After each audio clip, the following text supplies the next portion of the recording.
But what we really want to focus on today, and I think you can agree, is it's not about making the lofty goals. Yeah. It's not just about saying, I'm going to do this, I'm going to do that.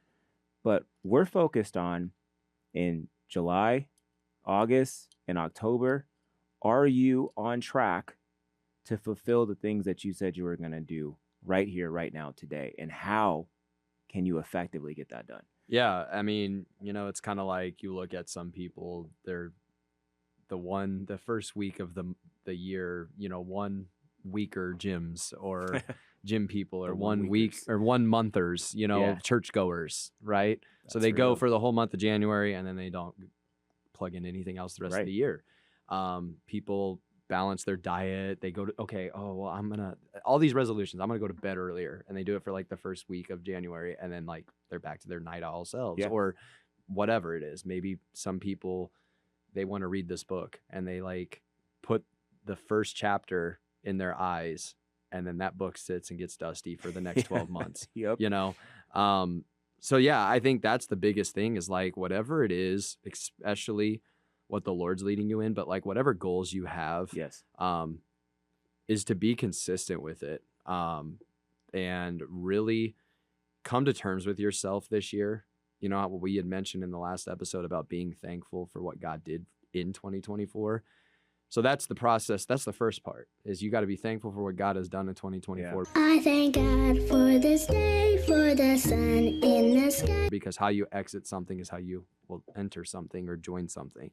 How you leave something is so important, because it really provides you with the mindset of how you're going to enter into something new. And so we really have that choice now to take the next step. Right. And now that we've been thankful and our mindset is in the right spot, we could either let that fall now that we're in 2025 and just say, well, God did all this in 2024, or I accomplished all this in 2024. Even if you're a secular person and just have goals, I'm not even fully talking about the God aspect as much as that's the most important. Like, respectfully, you could have goals that you feel in your own life, and then you could have things that the Lord's speaking to. Both are extremely important, but you have to be consistent in your own goals of, I just want to go to bed, earlier, or I want to go to the gym more.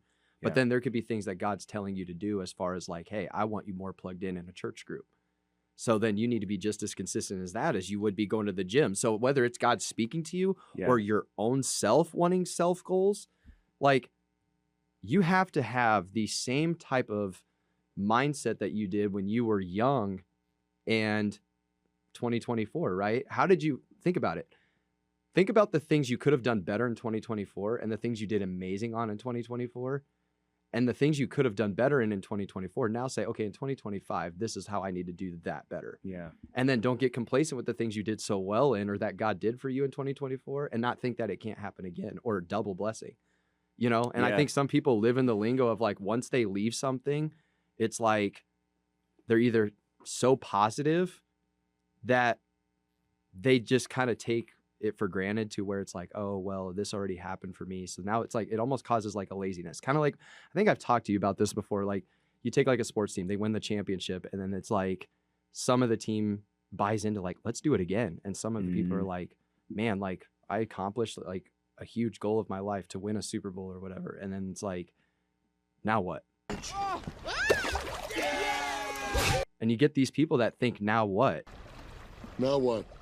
And it's like, well, you spent all that time being so thankful for what God did for you in 2024. Now, like, let's use that same mindset and say, okay, there's some more I want to accomplish for his kingdom. And God, I know there's going to be more you're going to do for my own life, because I'm going to obey you in the process. And I think that's the important message that people just need to understand is, there's a consistency that it takes. You can't just be hot one month and cold the next and expect somewhere. Like, think about that.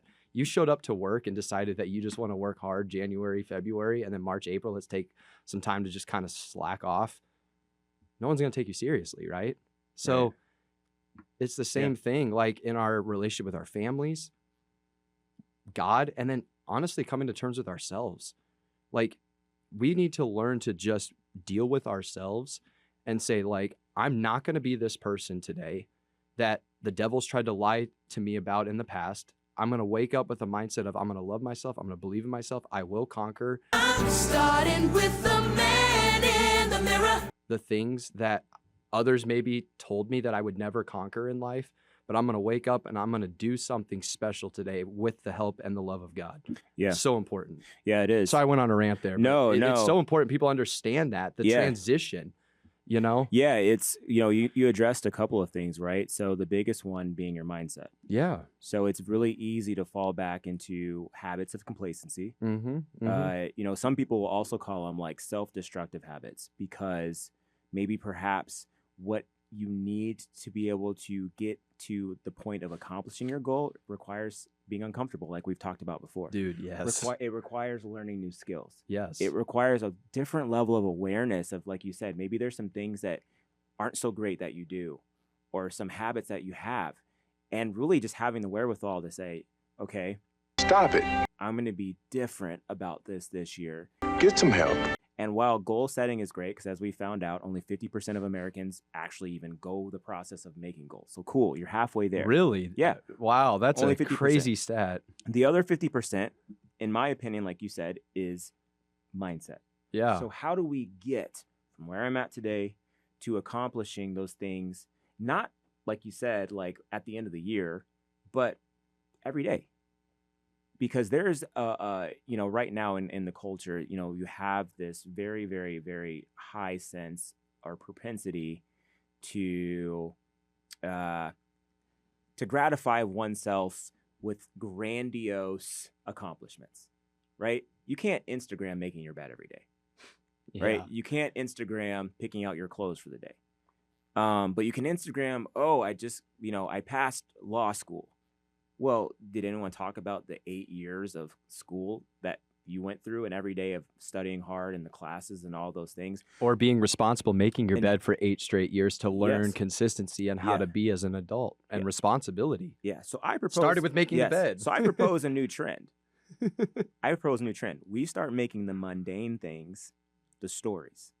Dude, because that's good. There's a word that That's I heard, good. by a pastor. He once said, and I think this goes for anybody, like you said, this isn't just about being a Christian, non-Christian. This is just basic daily principles to be successful and to see fruit in your life. But this guy said that the breakthrough is found in the mundane. Wow. So we have to shift our mindset to really beginning to be masters and perfectionists. And I don't mean perfectionists from like just being achieving this ridiculous standard, but perfectionists in the small daily tasks that we find boring and being consistent in it.